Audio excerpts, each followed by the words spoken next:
তো দেখো বন্ধুরা, আজকে বিকেল থেকেই মানে কি বলবো, বৃষ্টি। সকাল থেকে বেশ আকাশটা সুন্দরই ছিল, কোনোরকম কোনো বৃষ্টি ছিল না। আর বিকেল থেকেই মানে একদম ঝিরঝির করে বৃষ্টিটা আরম্ভ হয়ে গেল।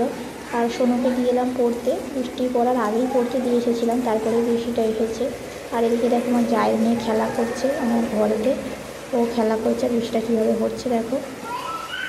তো কিছু করার নেই, বৃষ্টি তো মানে যখন তখনই আসে, সেটা তো বলা যাবে না। আর আমাদের এখানে এতটাই নিচু জায়গা, দেখো একটু বৃষ্টি হলেই কিন্তু জল জমে যায়। তো দেখতেই পাচ্ছ। আর আমার পাশে যেটা রয়েছে এটা কিন্তু মানে কোনো পুকুর না, নিচু হয়ে গেছে জায়গাটা, দেখো কেমন জল জমে গেছে। ঠিক লাগছে পুকুর, কিন্তু পুকুর না, পাশে আমার ভাসুরটির জায়গা ওটা, তো ভাসুর থাকে না। আর এই দেখো জানালা দিয়ে দেখাচ্ছে অনেক ছেলে পড়তে গেছে। আবার চিন্তাও হচ্ছে যে ওটা ছেলে নিয়ে আসবো। আর মনসা পুজো করেছিলাম, দেখো শাকগুলো সব জলে ধুয়ে গেছে, মানে এত বৃষ্টি পড়ছে। আর আমার বড় ছেলে স্কুল থেকে এসে ও একটু রেস্ট নিচ্ছে, ও যাবে পড়তে। আর আমি ভাবলাম যে কি করব, থাক একটু লুচি করে নিই। তো দেখো ময়দা মাখবো বলে ময়দাটাও বার করে নিয়েছি। আর সাইডে দেখো আলু রেখেছি, আলু চচ্চড়ি করব আর একটু লুচি বানাবো। তো ময়দাটা আমি মাখা রেডি করবো বলে রেডি করে নিয়েছি। তো ময়দাটা মাখছি, মেখে নিলাম ময়দাটা ভালো করে, একটু জল দিয়ে আর একটু ময়ম দিয়ে লুচি করবো যেহেতু। আর এদিকে দেখো বৃষ্টিটা কন্টিনিউ হচ্ছে, বৃষ্টিটা একদমই থামছে না। তো বৃষ্টির ভরসা যদি করি যে বৃষ্টি থামলে করবো, তো কিছু করার নেই, ওটা তো করতেই হবে। দেখো এখানে ময়দা মাখাও রেডি হয়ে গেছে। তো ময়দাটা ভালো করে মেখে নিয়ে আমি একটা থালা চাপা দিয়ে দিলাম, একটু ভালোভাবে নরম হবে, তার জন্য দেখো বৃষ্টিটা আরও জোরে এসেছে। মানে আগের তুলনায় কতটা জোরে বৃষ্টিটা পড়ছে দেখো বন্ধুরা, ভীষণ জোরে পড়ছে বৃষ্টিটা। তো আর আমার সোনুকে মানে ছাতা মাথায় দিয়ে ওকে নিয়ে এলাম, তোমাদেরকে আর দেখাতে পারিনি। তো দেখো একটু দুধ ছিল, মনসা পুজো করেছিলাম, একটু দুধ ছিল, ও দুধ পছন্দ করে না, তাও দিয়েছিলাম একটু খাওয়ার জন্য।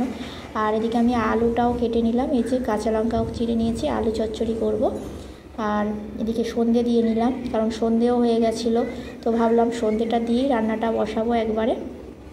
তো দেখো আমি বিকেল থেকে শুধু গোপালকেই একটু খেতে দিই, তো গোপালকে একটু মিছরি জল দিলাম, দিয়ে আর সন্ধেটা দিয়ে নিলাম। আর এদিকে আমি তরকারিটাও কিন্তু বসিয়ে নিলাম, একটু পাঁচফোড়ন তেজপাতা দিয়েছি আর কাঁচা লঙ্কা আলু দিয়ে একটু জিরে গুঁড়ো হলুদ গুঁড়ো দিয়ে তরকারিটা করবো।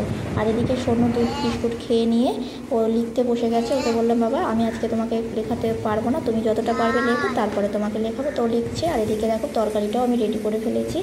দেখো আমার আলুর চচ্চড়ি কেমন হচ্ছে অবশ্যই জানিও।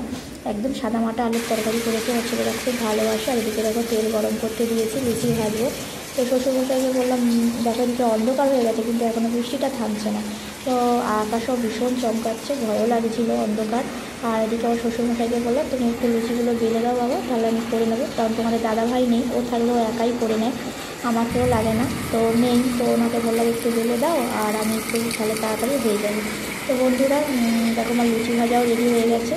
আর কেমন লাগলো আমার ভিডিওটা অবশ্যই জানিও, কিন্তু তোমরা সবাই ভালো থেকো, সুস্থ থেকো, সবাইকে টাটা।